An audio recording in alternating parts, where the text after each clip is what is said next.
İyi Haberler TV'den hepinize merhaba. Bugünkü videomuzda kış aylarının vazgeçilmezi ıhlamurun pabucunu dama attıracak, kuşburnunu unutturacak bir bitkiyle tanıştırmak istiyoruz sizleri. İsmi agresif ama kendisi şifa dolu sinir otuyla. Birçok hastalık için kullanılan sinirli ot, adının aksine sinir ve strese iyi geliyor. Depresyon tedavisinde kullanıldığında sakinleştirme özelliğine sahip olan sinir otu, hücrelerin yenilenmesine katkıda bulunarak yaraların iyileşmesini hızlandırıyor, hatta kansere bile iyi geldiği ileri sürülüyor. Çinko, potasyum ve kalsiyum gibi vitaminler bakımından oldukça zengin olan sinir otu, halk arasında damar otu, çıban otu, yara otu, siil otu ve ayak otu olarak da biliniyor. Kış gelmeden keşfetmeniz ve yaz-kış demeden tüketmeniz gereken bir lezzet olan sinir otunun faydalarına geçmeden önce kısa bir hatırlatmamız olacak. Kanalımıza abone değilseniz abone olmanızı, videoyu sonuna kadar izleyip beğeni atmanızı ve daha çok kişiye ulaşmamız için videoyu sosyal medya hesabınızdan paylaşmanızı rica ediyoruz. Ve geçiyoruz sinir otunun saymakla bitmeyen faydalarına. Sinirli ot, bir diğer adıyla damar otu, yaraları, apse ve çıbanları iyileştirir, cerahati boşaltır, dolamaya iyi gelir. Sinirli ottan yapılan çayın tansiyon düşürücü etkisi bulunmaktadır. Sinir otu balgam söktürücüdür. Öksürük, nefes darlığı ve bronşit tedavisinde göğsü yumuşatma etkisine sahiptir. Göğüs ağrılarına karşı tavsiye edilir. Bronşlardaki iltihabı giderir, boğmaca ve inatçı öksürüğü iyileştirir. Siillere iyi gelir. Bu yüzden birçok yörede siil otu olarak da bilinir.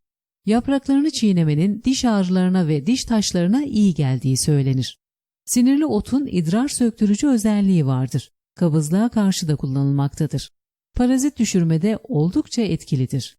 Mide ağrılarına karşı kullanılması tavsiye edilir. Damar tıkanıklığına iyi gelmektedir. Sinir otunun çok az bilinen yararlarından biri de kansere karşı koruyucu etkisinin olmasıdır.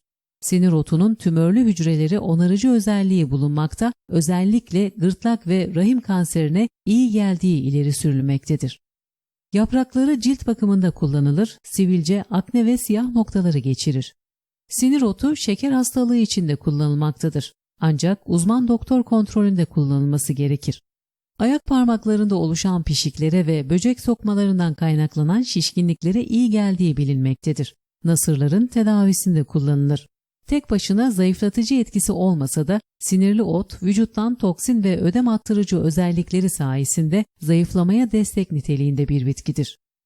Peki sinir otunu nasıl kullanacağız?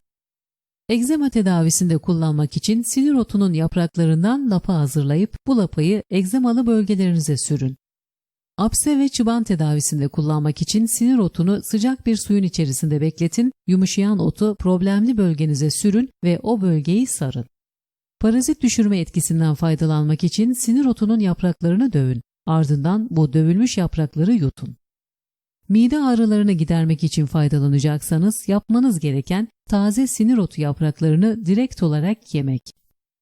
Eğer rahim kanseri tedavisinde kullanmak isterseniz hazırlayacağınız çayla rahmin yıkanması gerekmektedir. Balgam söktürme, göğüs yumuşatma, kabızlık ve idrar söktürme amacıyla kullanacaksanız günde 2 fincan sinirli otla hazırlanan çayı içmelisiniz. Damar tıkanıklığı tedavisinde sinirli ot bitkisini kullanmak için taze yapraklarıyla hazırlanmış çayını içmeniz gerekmektedir. Şayet sivilce, siyah nokta ve akne gibi ciltteki lekelerin giderilmesinde kullanacaksanız sinirli otun yapraklarını havan yardımıyla ezerek suyunu çıkartın. Elde edeceğiniz sinir otu suyuyla cildinize kompres yapın. 30 dakika bekledikten sonra durulayabilirsiniz. Sivilcelerin hızlı bir şekilde geçmesini sağlayacaktır. Ve son olarak sinir otu çayı nasıl hazırlanır? Hemen bunu da aktaralım. Sinir otu çayının demleme yoluyla hazırlanması tavsiye edilir. 1 su bardağı kaynamış suyun içerisine 1-2 tatlı kaşığı ince kıyılmış sinir otunu ekleyin. 5 ila 7 dakika üzerini kapatarak demlemeye bırakın. Demlendikten sonra süzerek tüketebilirsiniz. Çay olarak tüketmenin en önemli faydası hiç kuşkusuz ismi gibi sinirli olanların öfke ve stresini azaltmasıdır. Bu arada hemen uyaralım. Sinir otu çayının günde 2 bardaktan fazla tüketilmemesi gerekmektedir. Sinir otu alerjik ve hassas bünyeli olanlarla hamilelik ve emzirme dönemindeki kadınlara önerilmemektedir.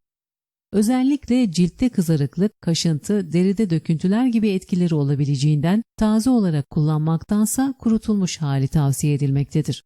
Ayrıca her zaman söylediğimiz gibi kronik bir rahatsızlığınız varsa sinir otu da dahil olmak üzere hiçbir doğal ürünü doktorunuza danışmadan kullanmamalısınız diyor. Bizi desteklemek isteyen izleyicilerimize son bir hatırlatma daha yapıyoruz.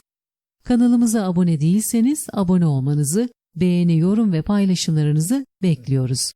Esen kalın, İyi Haberler TV'de kalın. İyi Haberler TV'de kalın. İyi Haberler TV'de kalın. İyi Haberler TV'de kalın.